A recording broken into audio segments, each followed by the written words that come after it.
Welcome to Vanguard, a podcast of radical traditionalism.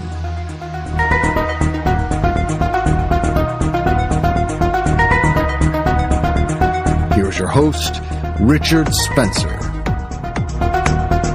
Hello, everyone, and welcome back to Vanguard. Well, we got some good responses to our last program where we moved away from the interview format. We had more of a conversation amongst friends. And so we're going to do that again this week with my two guest hosts, Colin Liddell and Andy Nowicki. So, Colin and Andy, welcome back. Yes, nice to be here. Thanks for having me back. Oh, of course. Well, Colin, you're joining us from Japan once again, and Andy, you're safe at home in outside of Savannah, Georgia. Correct. That's correct. Okay. Inside of Savannah, Georgia. Right. It's a lot cooler this week than last week, which is a good thing because they're having a Matsuri around here today. So earlier in the morning, I could hear them banging their drums and blowing their pipes and carrying the omikoshi around. Cool. What is a Matsuri? It's a kind of festival. Usually they hold them in the summer in most places in Japan. I guess in a way it's a sort of ritual of purification because they carry this omikoshi thing around and to purify the area. Interesting. It's a little bit like the Ark of the Covenant on a smaller, more localized scale, I guess. What are they purifying it from? All the bad shit that happens, you know. Right. Okay. Evil spirits. Evil spirits, or is it more like sin or something? Well, it's nebulous. Okay. That's whatever you want it to be. Right. Well, the Eastern mindset. Right. Well, I think we all could use a Matsuri here and there. Oh, no. I know I could. But, well, anyway, today we're going to talk about The Dark Knight, and that is Christopher Nolan's Dark Knight trilogy, which has just culminated in The Dark Knight Rises. And this is probably one of the most anticipated movies of all time, if not the most anticipated movie of all time. It's hard for me to imagine people who read and write for alternative right being as interested in a mainstream Hollywood movie as we all are interested in The Dark Knight. I think, Christopher Nolan has really achieved something remarkable. I can't imagine us talking about, The Avengers or something. I think most people will see that as kind of popcorn or worse. But Christopher Nolan's really done something remarkable, that he's made a movie that's quite popular, but also that has intellectual content and is really worth talking about. But before we get started on the films themselves, we really can't help but talk about what happened on the opening night of the film in Aurora, Colorado. And as many know, there's recently they've had a bit of a tradition of if there's a Friday release for a movie, to literally have the opening night in a way late night Thursday night. So at 12:01 you can watch the movie, at Friday in the wee hours essentially. And I have to confess, a couple of my friends and we actually went to the Thursday night midnight showing of The Dark Knight Rises. I think I got to bed. Did you wear costumes? No. I dressed up as Chewbacca, and everyone was really confused. Did you do the same thing, Andy? No. Well, I didn't. No, I didn't dress up, and I actually waited until Friday morning to see it. So and I say morning, I mean I saw my wife and I saw the 11 a.m. show, which is not a typical thing. And for me, it was kind of an eerie experience because it was just after I'd heard the news about what the event you're about to discuss, and it kind of made for an uneasy movie-going experience for us. No, I can imagine. As I'm sure it did for others as well. Yeah, I can imagine. There's really a pale that's descended over this film. Yeah. Well, let's talk about it. I'm sure all of our listeners know the rough details of what happened. A man named Holmes, is it James Holmes, and he came into the movie theater, and I think a lot of people thought that it might have even been a promotional stunt or something like that, but he was essentially randomly shooting people. He shot many. What does he shoot? 40 or something, and then 15 have perished. A terrible incident. And then also what was very unusual about it is that cases like this often end in suicide, or perhaps the police have to shoot someone who's obviously bringing harm. But he apparently just turned himself into the police almost immediately afterwards, so there was no violence in the apprehension of this man, which is very odd. But anyway, it's almost impossible to explain things like this. Of course, I should also mention, this is a setup that, surprise, surprise, this is being used as a means of calling for gun control. So, I think it's much more likely that you would be eaten by a mountain lion or struck by lightning twice or something than you would die in a random mass shooting.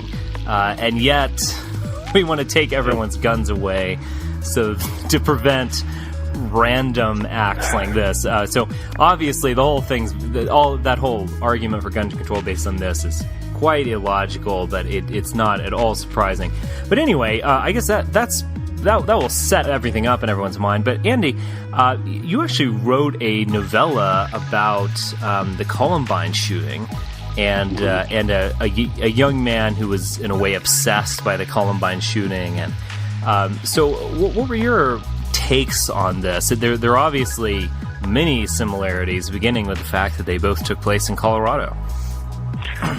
Yeah, that's one remarkable thing in a Denver area, I guess, a suburb of Denver,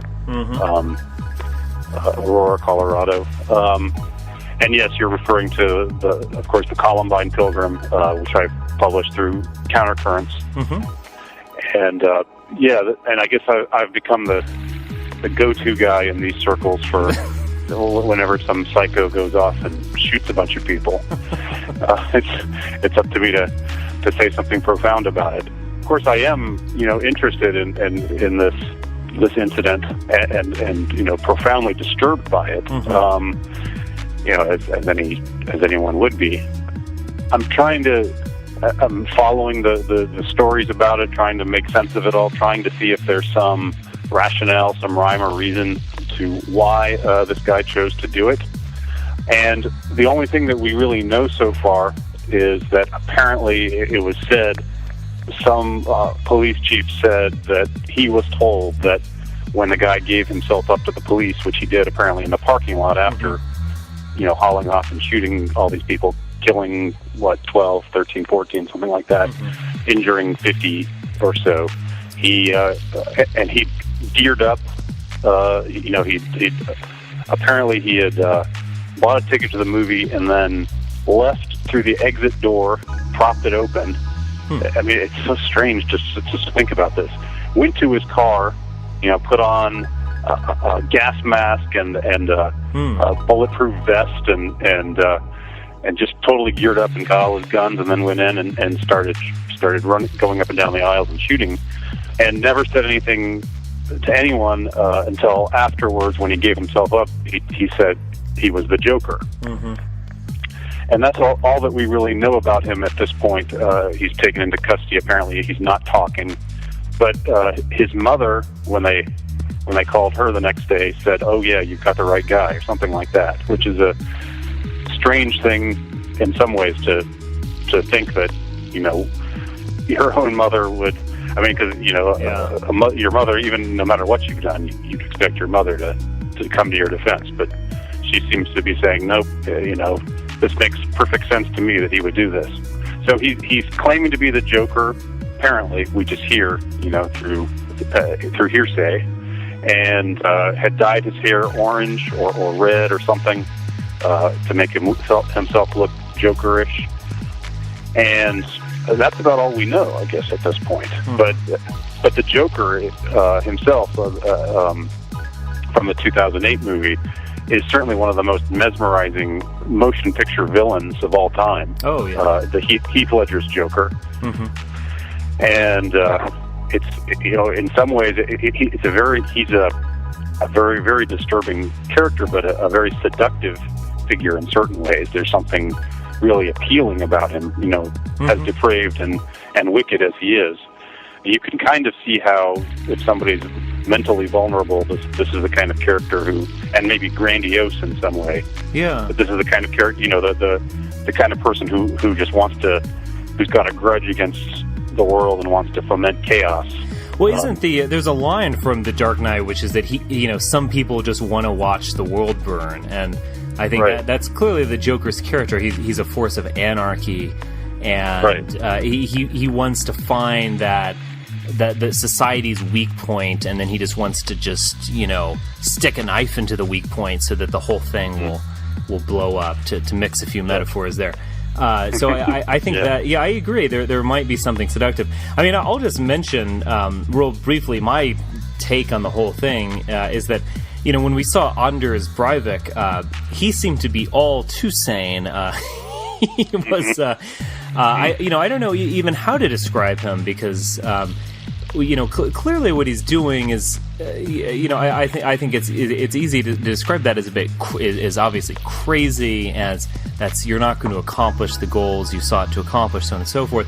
But he clearly felt that he was killing leftists who were bringing in Muslims, and that if he, killed, each one he killed, there was one less enemy.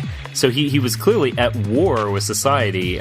So he was kind of doing this rationally, which is, very. It was like Roddy Piper and They Live, that kind of scenario. Right. These people are not really people, or that these are vicious aliens, and just wipe them all out. Yeah. But I don't, again, we don't know really anything about this Holmes figure, so we shouldn't really even speculate too much. But I at least don't get the sense that he was this all too rational cultural warrior. He seemed to be insane, and I think this brings up a point which I think I might even begin to develop in a couple of subsequent articles, and that is that some people are simply insane, and there are also clearly telling signs of this that you can see. The fact that when his mother, when she was called, she said, yes, that's him. She was not surprised. Clearly there's a lot of signs of this. With Jared Loughner, the person who shot Giffords, the congressman, I guess a year and a half ago or so. Again, there were plenty of signs that this man was not of sound mind.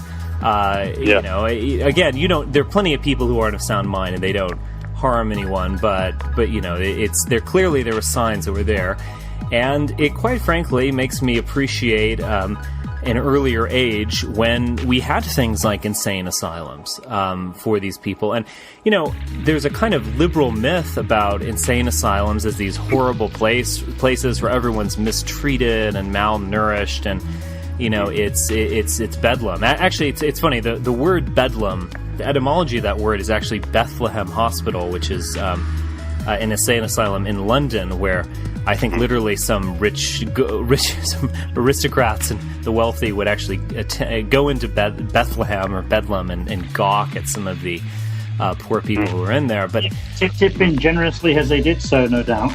I think that is true. So I'm not saying that these institutions were perfect, but I think there's a bit of a liberal myth that we've freed everyone from these horrible institutions, and I think there's also a liberal and leftist myth, which you can see in people like Foucault and others. I'm referring to Michel Foucault, the philosopher and historian of sorts, a Frenchman of leftists. And there's this idea that no one is insane. Essentially, the fascist government uses the category of insanity to control you. I'm, obviously generalizing there, but that's more or less what he's saying. Much like it uses sexual normativity to control you, blah, blah, blah. And I think in some ways we've gotten, we've thrown the baby out with the bathwater, or I think in some ways this liberal myth is worse than the crime it was trying to redress. Because, a lot of the people, since we've gotten rid of insane asylums, these people are out in the open. A tremendous amount of the homeless population is mentally impaired. And so, again, I don't think you're really improving their lives by sending insane people to live under a bridge than to live in an asylum. So anyway, I'm just going to put this out there. I think people like Thomas Saz, who's a libertarian philosopher, Michel Foucault, who's of course a leftist philosopher, and a lot of liberals believe this too. I think we should get away from this myth of the lunatic asylum. I think it might actually be a proper way of controlling these things. And I think we should also get rid of this liberal myth that everyone's equal and you can be whatever you want to be and we all have free will. I mean, the sad case is with... if we just want to be honest about human nature, is that some people are like this, and there's really not any. I doubt we could really help someone like Holmes or someone like Loeffner. So anyway, what do you guys think about all this? Yeah, well, I mean, it sounds like what you're saying is something like talking about the romanticization of insanity in some ways. That. The insane are just eccentrics who see things a little differently. But if we just show some empathy, we'll recognize that they are just like us, or something like that. Which Jared Loeffner saw things differently, all right. I mean, yes, indeed, and I'm sure Holmes sees things differently himself, although we don't know much about him yet. So. I don't know. It's something is just talking about how we should move away from it going to help us move away from it? Probably not. But it is, it's worth pointing out as you have. Mm-hmm. Well, in the case of Britain, this sort of deinstitutionalization process that mainly happened under Mrs. Thatcher. Interesting. Yeah. So at that time, the phrase "care in the community" became very popular and was used a lot to sort of justify this what was essentially a kind of cost-cutting exercise. That's interesting. I didn't associate it with Thatcher. But yes, obviously that's a way. But I wonder if you even save money, because essentially, with putting people out in the streets, you have a large homeless lunatic population. And I'm sure that they're using emergency rooms, they're using social services, so on and so forth. And also, I don't know a tremendous amount about the history of institutionalizing the mentally ill, but I would assume that not all of these asylums were actually even state projects. I would imagine a lot of them were essentially community projects. And, for someone like Foucault, it doesn't really matter if the government's doing it or a church is doing it or a community group is doing it. It's all about control and, they're trying to lock up free thinkers or something so that they'll, because all these lunatics might... Because they hate diversity, obviously. Right, that's right. They're doing it. If we let the lunatics out of the asylum, then they might overthrow capitalism or something. It's just kind of silliness like that. And I'm sure actually a lot of the people who ran these institutions were very serious people who cared about their work and the people they oversaw. In Marxist ideology, the kind of lumpen proletariat are sometimes an important factor in revolutionary situations, aren't they? Yes. In a way, this brings us to the movie itself. The kind of homeless, the mentally insane, they provide that lint that gets the fires burning. That's true. I mean, as I was saying, this brings us to the Dark Knight in a way where they use the prison population and the underclass, the people who are a little bit off and looking for a savior. Nothing to lose types. Yeah, nothing to lose types, and they're actually the ones who are involved in essentially overthrowing the city. Well, anyway, let's talk a little bit about the Batman trilogy, Christopher Nolan's. I guess we could also talk about a little bit about Tim Burton's movies. His first two Batmans from the early 90s I thought were actually good movies. But anyway, let me also just say that since we're going to talk about the movies, we're going to probably spoil them if you haven't seen The Dark Knight Rises or The Dark Knight. Spoiler alert. So please don't listen to this podcast and then start complaining if you haven't seen the movies. We'll definitely just ruin them for you. But anyway, what I found most interesting about these films is the book ending that Christopher Nolan does with this shadowy organization called, the League of Shadows. And Batman Begins is probably the weakest of the three movies. But it's a essential one, and that it really introduces the League of Shadows and their worldview and what they're trying to accomplish. And essentially, I'll just to set the table a little bit. The League of Shadows in Batman's Begins is an organization run by a man named Ra's al Ghul, who's played quite well by Liam Neeson. And essentially, it's this organization that seems to have existed for millennia, and that they observe societies that have become decadent beyond all saving, and they essentially push them over the edge. And I think another subset of that is that they're willing to kill the bad guys. They call a spade and call scum. So it's a kind of ruthless organization, but it's also in a way a kind of Nietzschean organization or a radical traditionalist organization, in the sense that it's an idealist to them. Yeah, they're right. They are idealist in a shocking way, in the sense that. As we were talking about before we went on air, they want to kind of burn down the forest so that new trees can grow, stronger and better. So I think in all these superhero movies, you always have villains, or you could bring in even the James Bond movies as well. You always have these super villains, and they're masterminds, and they have some diabolical scheme. But I think Christopher Nolan really created a fascinating villain, in the sense that it's a radical traditionalist villain. It's one that I think more smart, more intelligent, and more elitist people might even sympathize with. And I think that's a kind of fascinating move on his part.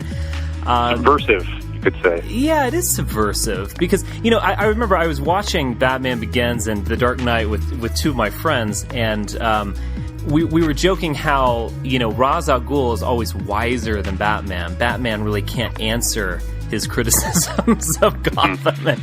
And in this way, that Batman himself, while Ra's al Ghul is the radical traditionalist, I think I called him an Anarcho-Fascist in an earlier article that I wrote. What have you? He's a Nietzschean hero of some sort. Batman in that way is a kind of liberal reformer. I've heard someone compared him to Pat Buchanan. He's kind of like saving the society that isn't worth saving or can't be saved. Anyway, I've talked too much on the subject. What do you guys think about the radical traditionalist Ra's al Ghul? Well, it's interesting that with Batman Begins, it sort of kicks off in, I think, in China or somewhere, and then it moves into the Himalayas. Yeah. Mm-hmm. So there's this whole thing of this spiritual quest being sort of outsourced from Western culture. Yeah. Mm-hmm. And they are kind of ninjas, and they seem to be, Buddhistic ninjas, I guess, as you describe them, Colin. Well, is there some overlap there with Evola and his take on Buddhism? There seems to be quite a common thread in Western philosophy and morality to sort of locate those ideas in some kind of mythical East, because the Western culture can't really handle them. Mm-hmm. Yeah. Well, because the West has been demystified and is seen as just materialistic. Right, we're true rational. I mean, we have a kind of linear historical perspective where everything's getting better, and maybe it's not getting better now, but we can have Batman can come and kick a little ass here and there, and then we'll be up on the up and up trajectory towards, a great liberal future. And I think in some ways, in this way, the East, while that's a linear viewpoint, the East has a kind of cyclical viewpoint of, this society is sick and it's dying and it needs to, and then it will be reborn, and it's a circle. And I think it is true in some ways in the West. We've become so rationalized, and maybe one could even say, that linear view is also Christian in a way. You have, the ultimate second coming, and so on and so forth. It's teleological. Yeah, it's teleological, and that we almost need to return to the East to kind of rediscover that rad,ical, tragic aspect of life, or something like that. Yeah, well, I think it's interesting. Yeah, he's a compelling villain, and of course, if you want to talk about compelling villains, the Dark Knight's villain, the 2008 movie Dark Knight's villain, the Joker. Oh yeah. Who I don't think is connected in any way. He's got his own organization, or he's kind of running his own game. I don't think there's any affiliation with the League of Shadows. But it's still the same kind of thing in some ways, in that he wants to he's interested in more or less pushing things past the tipping point, creating chaos everywhere. Yeah. And once again, it's Batman who has to oppose him. Yeah. To create so much chaos, though, he has to be incredibly well planned. Oh, yeah.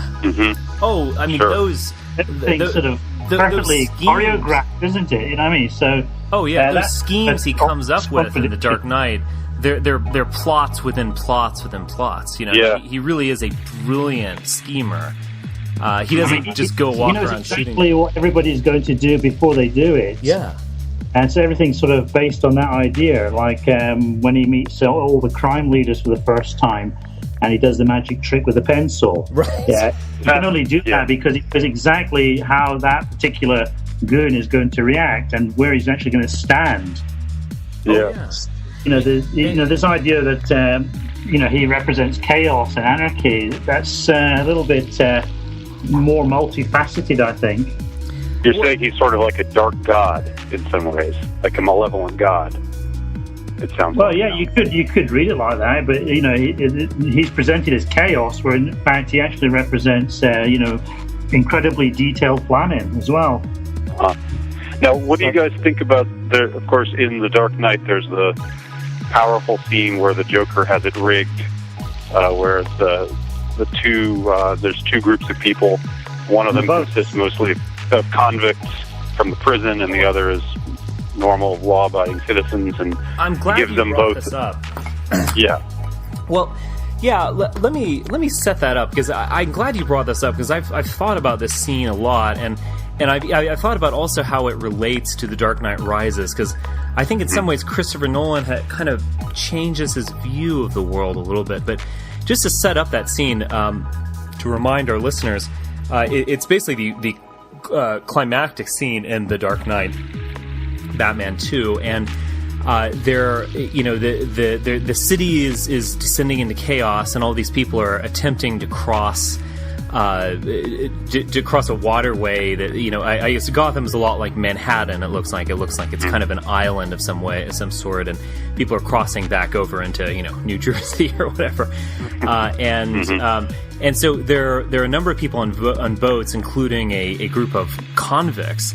And essentially, the Joker has, he's rigged all these vessels where, at midnight or sometime, they're all going to blow up. So everyone will die. However, each boat also has a trigger, and if the person is willing to click the trigger, then they'll blow up another vessel.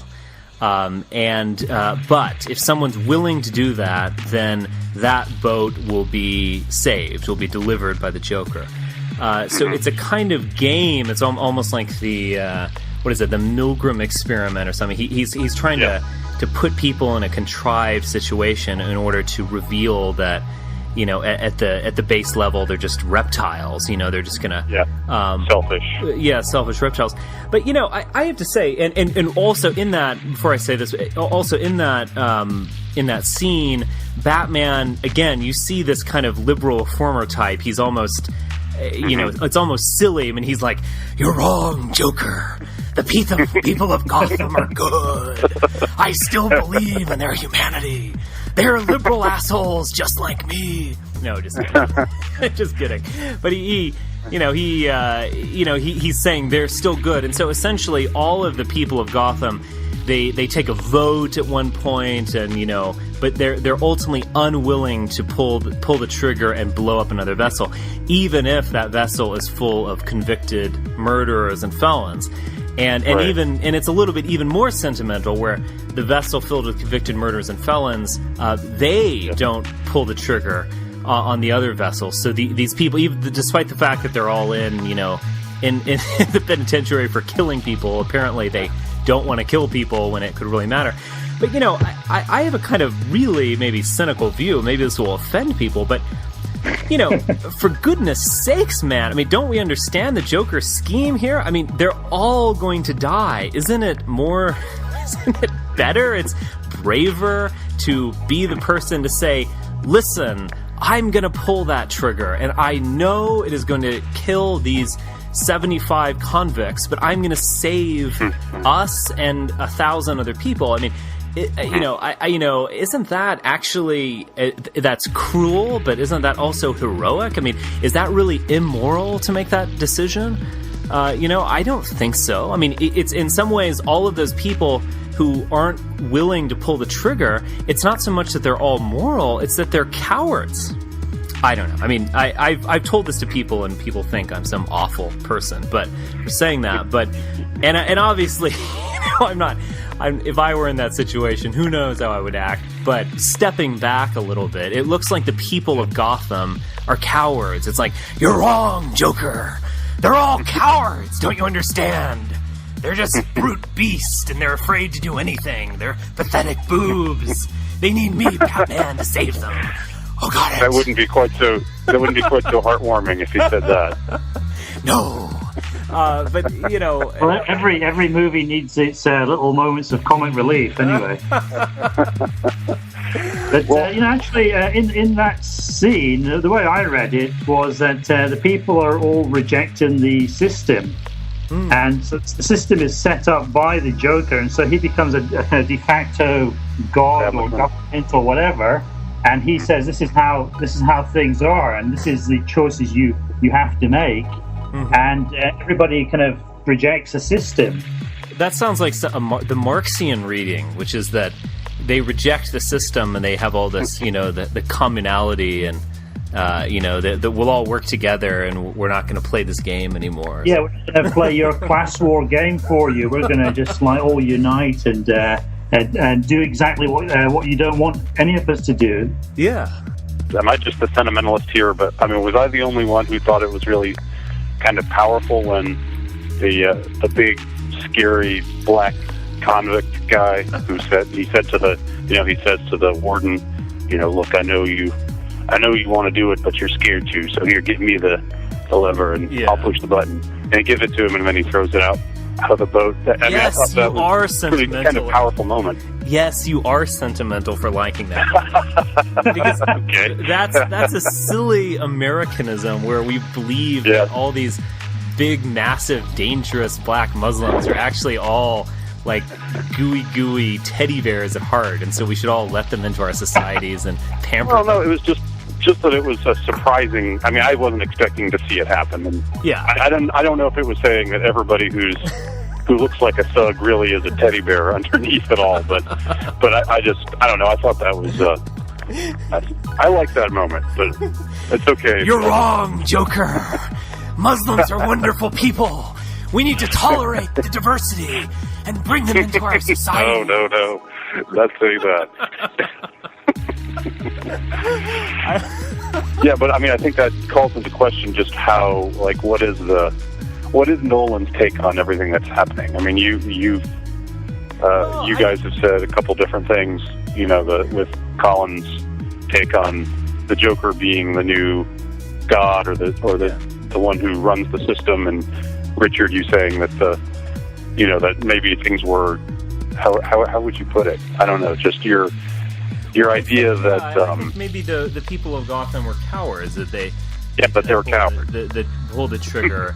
And Batman, again, this gets to Batman's central delusion, which is that he's trying to save society because he thinks that Gotham's good, but ultimately they're just a bunch of cowards. Like, they outsmart the Joker just because they're even worse than he thought they were or something. I mean, again, this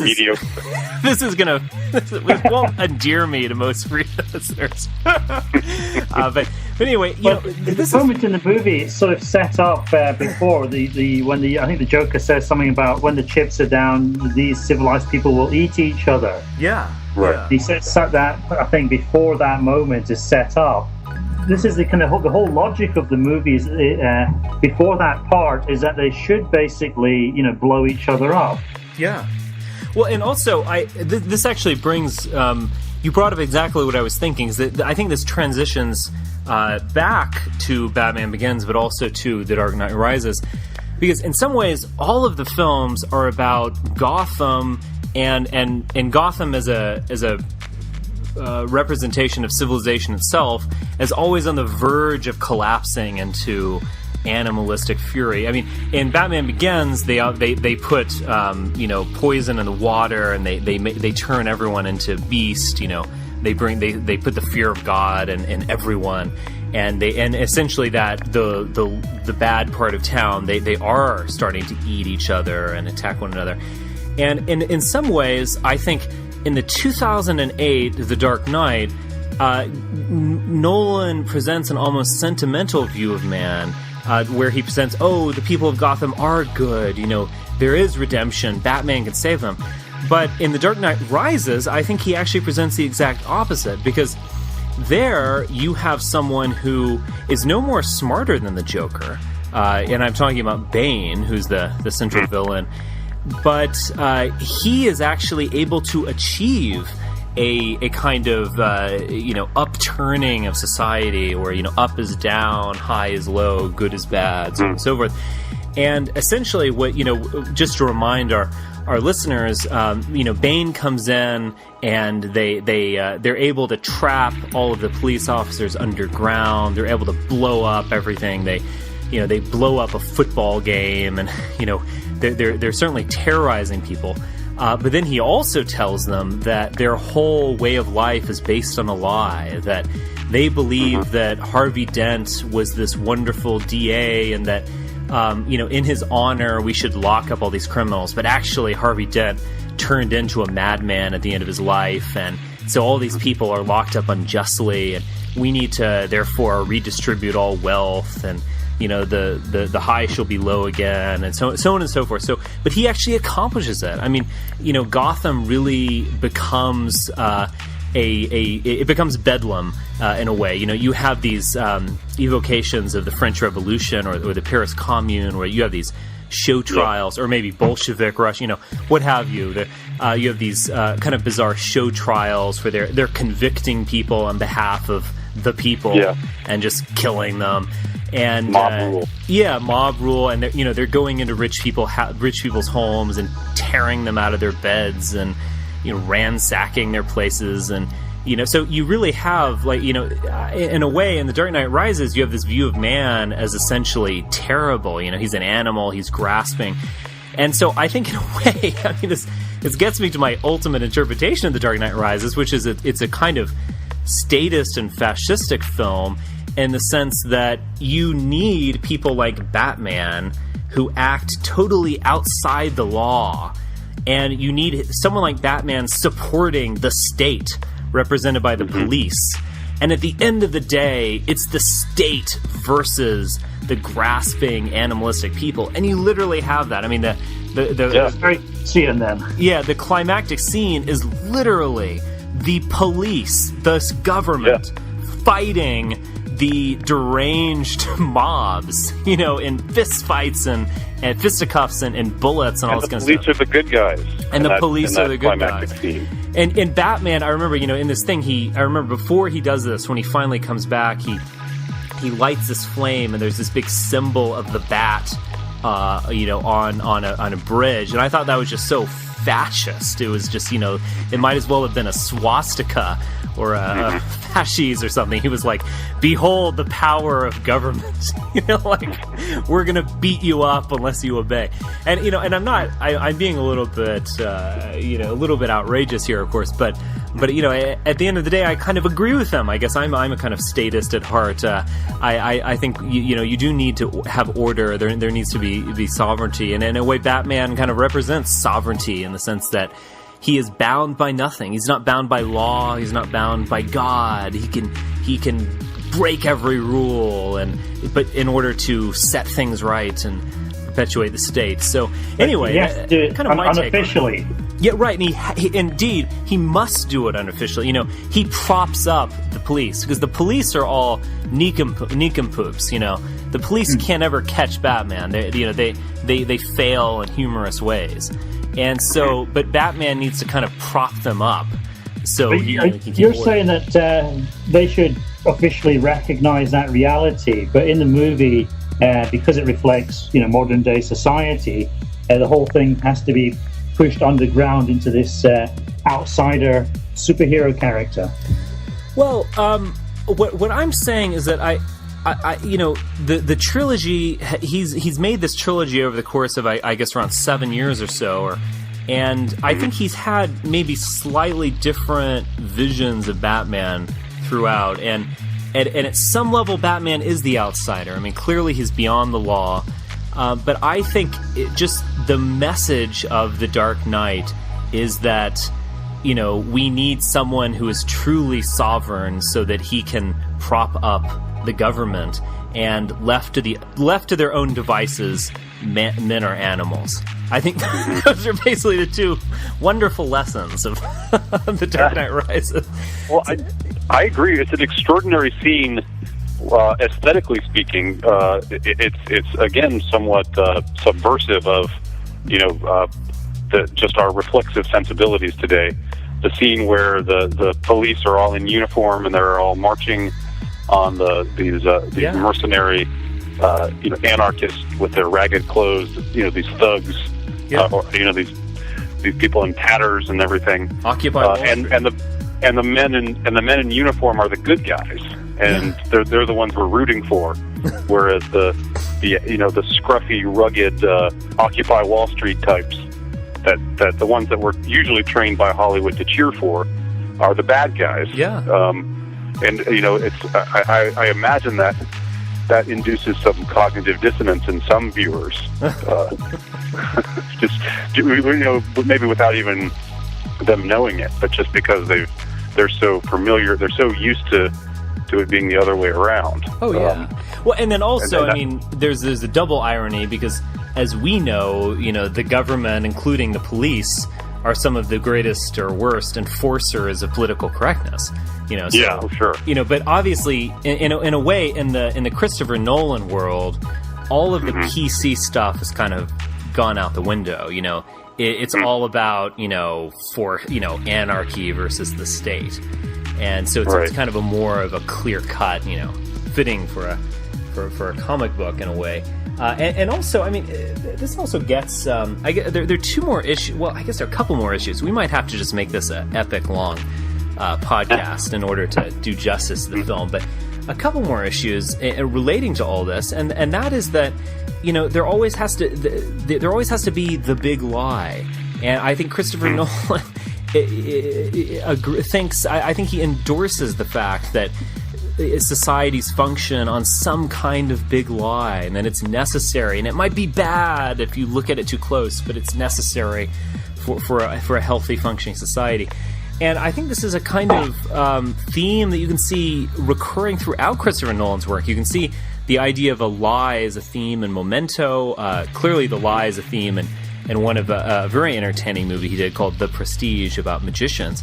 And then in The Dark Knight, he kind of really brought it all together where, essentially Harvey Dent has become the White Knight, as opposed to the Dark Knight. He's the public crusader. He does everything. Unlike Batman, he actually operates through the proper channels, although he too is willing to break the law in order to enforce it. Harvey Dent clearly is willing, if he needs to, he'll grab a thug and beat him up and to get the truth out of him.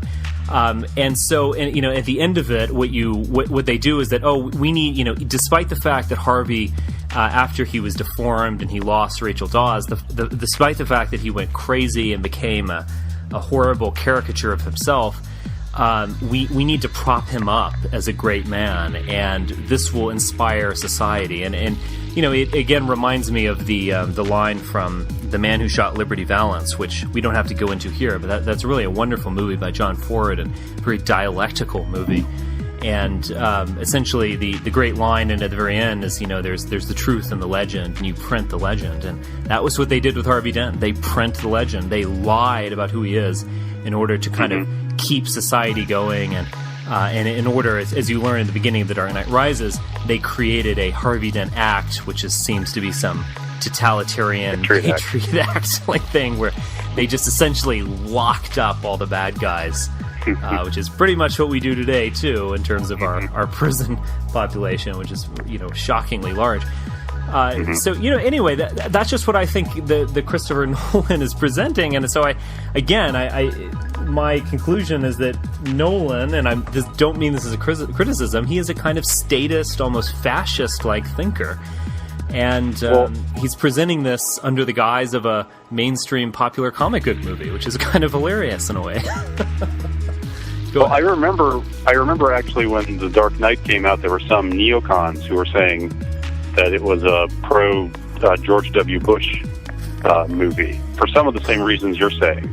That it's like the Straussian idea, which a lot of the neocons are Straussian, right? A Straussian orientation that, there's an esoteric and an exoteric interpretation of everything, and you lie to the masses in order to accomplish what you need to accomplish and get done what you need to get done. And so Batman was like Bush, taking on the terrorists, doing what he had to do, because some men, like the Joker, just want to watch the world burn. Yeah. Do you remember this critique? So the Joker's Saddam Hussein, is it? Yeah. Or Osama bin Laden or whoever. So there was that, and of course, none of us is coming from the neocon orientation, No. but Richard, what you're saying is somewhat similar to it in certain ways. I don't remember those, but I do kind of agree with them. I think we're probably are coming from a similar bent in that way. That is interesting. But then also, what I think is even interesting on top of that is that's kind of one layer, but then there's the other layer, which is the League of Shadows and all those other things we were talking about, where Nolan almost he's like, well, you might need a lie to prop up society, but then sometimes when society gets too decadent, you need to push it over the edge. There's I don't know. Again, I just think Christopher Nolan, it's really remarkable in a popular movie for him to add these different shadings and layers to the whole thing. Let me talk about one other thing, and that is this interesting theme that you can see in Nolan's, in all of Nolan's works. And again, this brings us back to this almost fascist aesthetic of Christopher Nolan. And I don't think I'm overdoing it by saying that. And that is that you have the heroic individual who must be, in a way, just totally brought down low. He must be humiliated in the literal sense of the word. He must be starving with his, in the dust. And then, through sheer force of will, he has to kind of bring himself up above the masses. It's a he has to rise. Yeah, he has to rise. Right. I mean, it's a very interesting thing, and you can see that. You can see that in The Prestige. There's a lot of people who they reach the very bottom in life, and then they kind of rise up like Icarus and then fall again. That seems to be what The Prestige is all about. And in The Dark Knight Rises, it becomes this grandiose metaphor where literally Bane, who is not so much of an esoteric Nietzschean or something, but he's just kind of a force of pure will and fury and social upheaval. And he he beats up Batman, and then he grabs him and holds him above his head, and then he just breaks his back in a terrifying scene. And then he takes them to, I don't know where, Afghanistan or Pakistan. Other side of the world. Yeah, someplace, some desert in the Middle East. And again, bringing back to this theme of like exiting Western civilization in a way. And he sends them to this biblical part of the world, and he puts them in this literally a massive pit. And so Batman is there in a pit, starving, with a bunch of prisoners, right? And with a broken back. So, I mean, you cannot get any lower than that. And then over the course of about 6 months, he, repairs his back. He, through push-ups and sit-ups, he becomes, a Superman again. And then he literally, in a death-defying manner, climbs out of the pit. And there is this, again, this heroic view of this, the one great individual who, through the triumph of his will, to coin a phrase, just rises above normal humanity. And again, it's just a theme, and in Batman, it's in a position because his will didn't triumph earlier on, though. Yes, he had to be brought low in order to kind of fully appreciate the need to rise. I mean, I think that was, he had to be just totally destroyed by pain. And I don't know. I don't even know what to say more of it. It's almost like this just archetypal.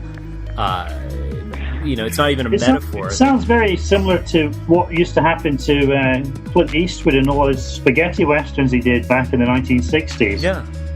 Well, what are some examples of those? Like The Good, the Bad, and the Ugly? The Bad and the Ugly, and for a fistful of dollars. Usually, he starts off the movie. He's pretty cool. He can kill whoever he likes, and then at one point in the movie, something goes wrong, and he falls into the clutches of the gang or the bad guys, and they beat the shit out of him, and then he pulls himself back together, and then it heads to the climax. It's a sort of typical kind of spaghetti western dynamic in that sense. Or it makes me think of Rocky III, where Rocky gets beaten up by Clubber Lang, played by Mr. T, and just humiliated in front of everybody, knocked out, after he's riding high, and maybe we need that. We need that because it's very difficult to kind of empathize with the perfect hero.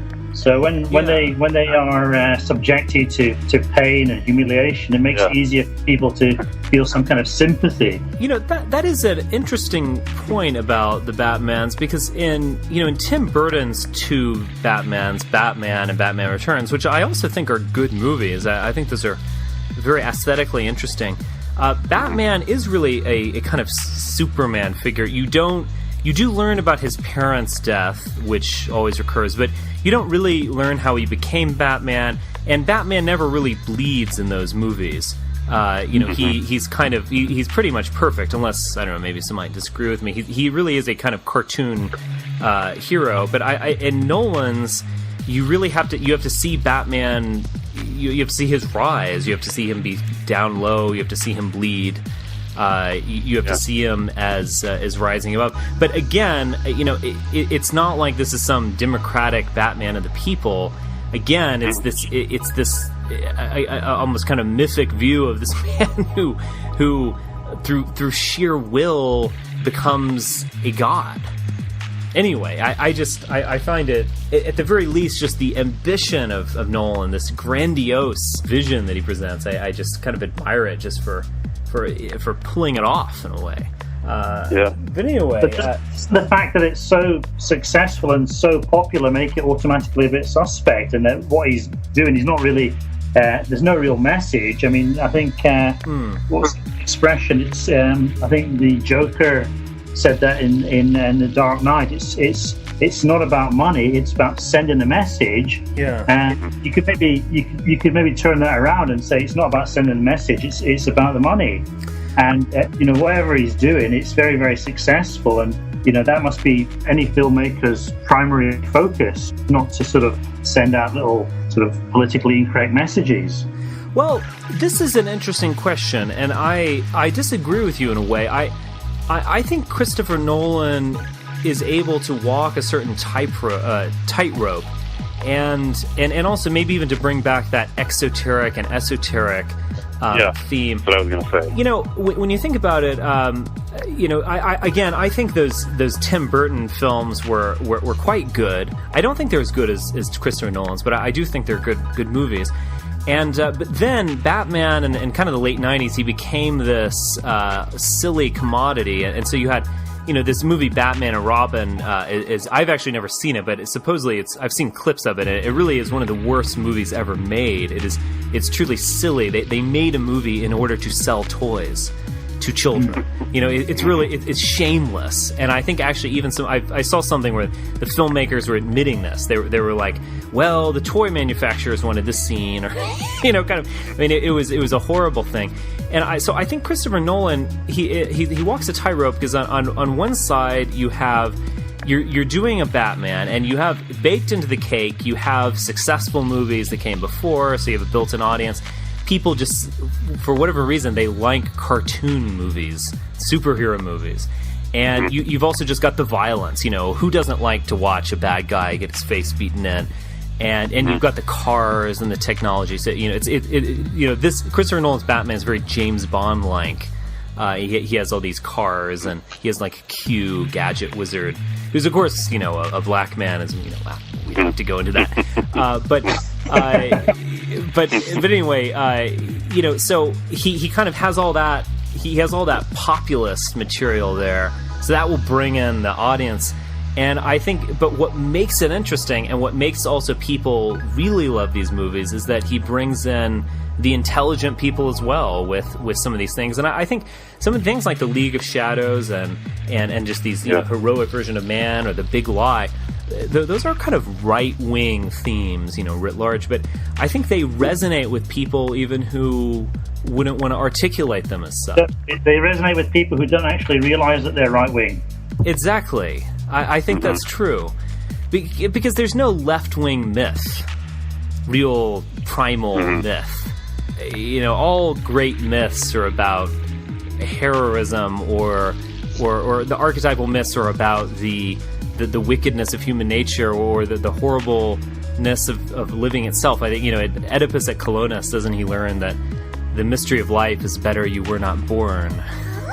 That's not very liberal to think that. Antinatalism there. So recently written about. Say again?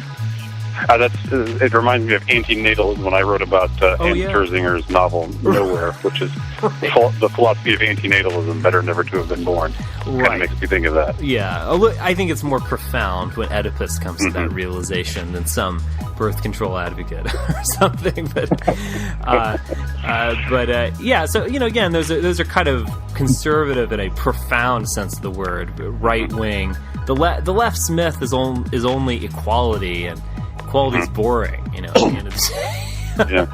So anyway, so I think in some ways that's just my interpretation, but Colin might disagree with me. That I think, you know, I agree with you. Christopher Nolan's done something truly remarkable, which is that he's made a movie that will appeal to the you know, room temperature IQ types who want to just see violence and guts, or, you know, all that kind of stuff.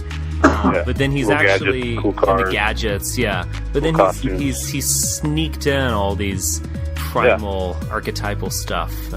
Almost smuggled it in, almost like I was saying, almost in a subversive way, in a right-wing subversive way. Usually, it's leftists who use words like subversive, but subversive for our side, I mean. Oh, I think so as well, and this is good. I think we've talked about this before, and maybe we could even end on this. I've heard a lot of people in the horrible conservative movement, so-called. They always talk, well, we need conservative motion pictures or something. And whenever they make conservative motion pictures, they make pedantic, anti-democrat propaganda films. You know, like literally, they'll just make fun of liberals or. And I think in some ways something that will really change culture is not something that pedantic. It's something that is conservative on the inside. You know, it's something that's it's worldview. The Man Who Shot Liberty Valance, I think that's a great kind of a right-wing film. I think a lot of Kubrick films are weirdly right-wing. Anyway, we should probably have a podcast on Kubrick. I'm a big Kubrick fan. But you're not telling me that Spartacus is a right-wing film, hopefully. No, that might actually be classified as left-wing propaganda. I think at one point in Spartacus, one of the characters says, like, "You've killed me, but after me there will be millions," or something. Just like, no one in the ancient world would ever conceivably say that. Anyway, I know, but Kubrick was brought on to that film after the first director resigned or was fired or something. He didn't write it. I believe actually the person who wrote Spartacus was actually like communist, blackballed him to McCarthyism. I think. Yeah. Dalton Trumbo. I can't remember. It might have been. I mean, it doesn't matter. I think Spartacus is a interesting film, but it's definitely maybe not really in Kubrick's canon. And certainly Eyes Wide Shut, I think, is a really remarkable film and a very his depiction essentially of our elite that are running society in the United States is devastating. I wonder if actually the elite killed Kubrick after he made that. Well, I've heard that that theory floated in some circles. Well, my tongue is implanted in cheek when I say that. But anyway, that's maybe we should have another podcast on Kubrick. Well, anyway, guys, do you want to wrap it up on any last observations on The Dark Knight?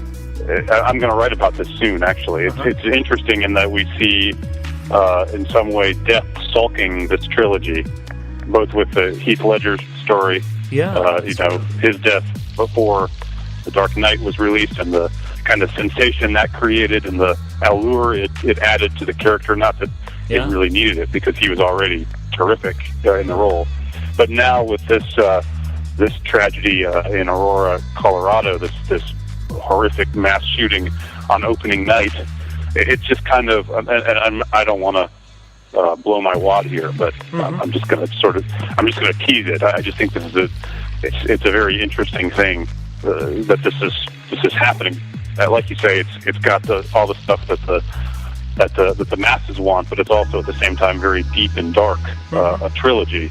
And so I'm just wondering the significance of that. And I think I'm going to write about it soon, speculate on that. I agree. It's a star-crossed movie, or a star-crossed trilogy in a way. I think that is very interesting. Well, guys, why don't we just put a bookmark in the conversation? I think we could actually even return to this if we'd like to later, and I think we've already set up. We should do a Kubrick podcast and maybe some other podcast on some films that are worth watching, because I think a lot of our readers and listeners could even go and watch the movie and then listen to the conversation afterward. I think they would get into that. So anyway, let's do it again. Andy and Colin, thanks for being on the show, and we'll to our listeners, we'll catch you next week.